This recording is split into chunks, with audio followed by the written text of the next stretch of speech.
Most people think they know what they're doing, but if you're being honest, you're probably guessing and hoping for the best. And here's the uncomfortable truth. What you think is working might not be working at all. The difference between average and unforgettable isn't effort, it's understanding what actually matters. So if you're ready to stop guessing and start getting it right, pay attention, because this changes everything. All right, I'm just going to be direct with you.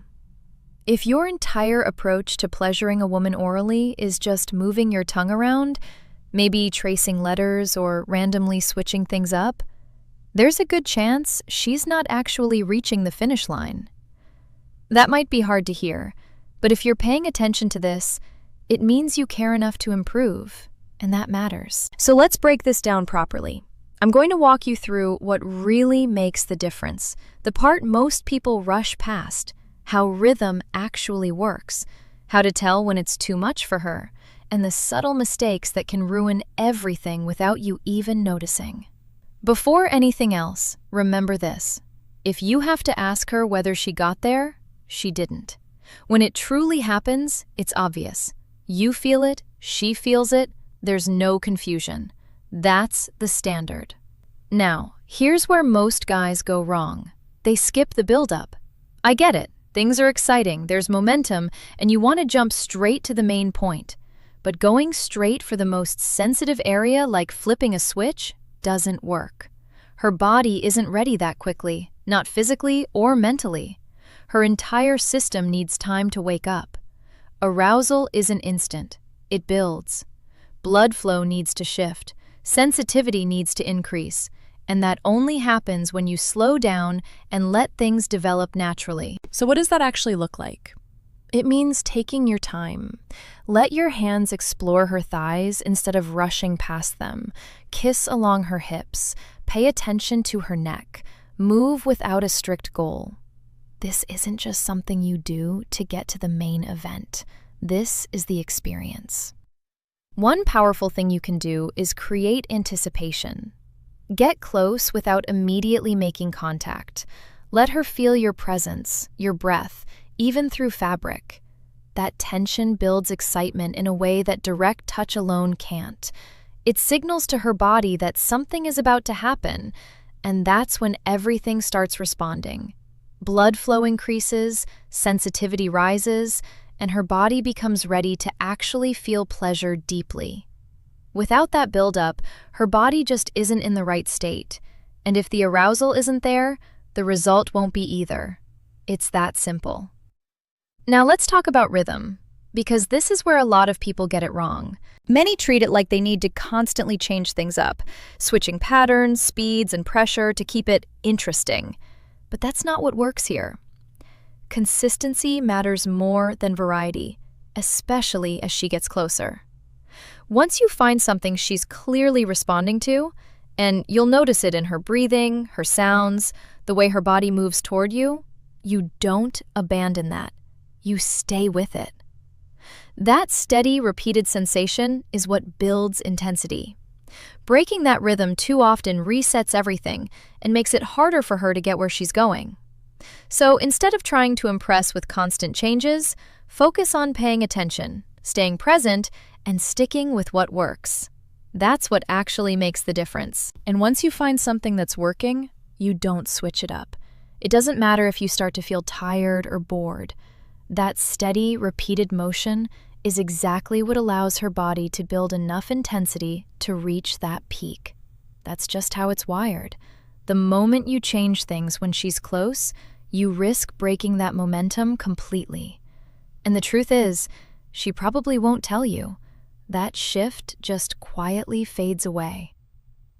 Now, there's another layer to understand, and that's sensitivity. What feels amazing one moment can suddenly feel overwhelming the next, especially when she's right on the edge or just after she's finished. At that point, everything is heightened. The same touch can go from pleasurable to almost uncomfortable. So you have to pay attention. If she starts pulling her hips away, if her legs tighten, if her breathing changes or her body stiffens instead of relaxing, Those are signs. That's your cue to ease up a bit. You don't stop completely. You adjust. Soften your approach. Move slightly away from direct contact. Give her body a second to settle before building things back up again. Being truly good at this isn't about one trick or move. It's about awareness. It's about tuning in to her responses, not just listening, but feeling what's happening in real time. There are also a few things that quietly ruin the experience without people realizing it. One of them is being completely silent. If you're not making any sound or showing engagement, she can start to feel disconnected or self-conscious. Let her feel that you're present and into it, through your breathing, your reactions, your energy. That sense of being wanted matters more than most people think. Another mistake is turning everything into a goal. The second it feels like there's pressure to reach a specific outcome, it takes her out of the moment. Instead of feeling, she starts thinking. Instead of letting go, she starts performing.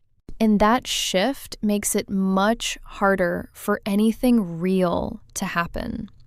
Keep it playful, relaxed, and genuine. Stay there because you want to, not because you're chasing a result. And then there's the idea that technique is everything. It's not. Skill matters, sure, but what really makes the difference is whether she feels comfortable enough to fully let go. If she's not relaxed or doesn't feel safe, no amount of technique is going to change that. Slow down, stay present, and let her feel that you're fully there with her. You can also use your hands to create a stronger connection, not just for stimulation, but to ground her. Holding her gently, placing your hand in a steady, reassuring way, it helps her stay in the moment and feel supported. Everything should always be mutual and comfortable, of course. Think beyond just movement, too. Subtle variations like gentle pressure or suction can add a completely different dimension. It's not about doing more. It's about being intentional with what you're already doing. And if talking feels awkward, keep it simple. You don't need anything elaborate. Just express what you're feeling in the moment. Let her know you're enjoying being there.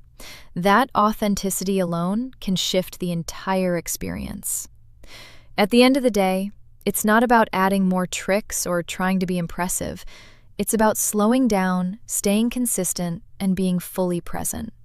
The moment you stop treating it like something to figure out and start experiencing it with her, everything changes, for both of you. And one last thing that's important. If you've seen those ads online promising instant results or quick fixes, be careful. A lot of those products aren't properly regulated and can contain ingredients that don't mix well with common medications, especially for things like heart health or blood pressure. If you're looking into improving performance, focus on things that support your body naturally.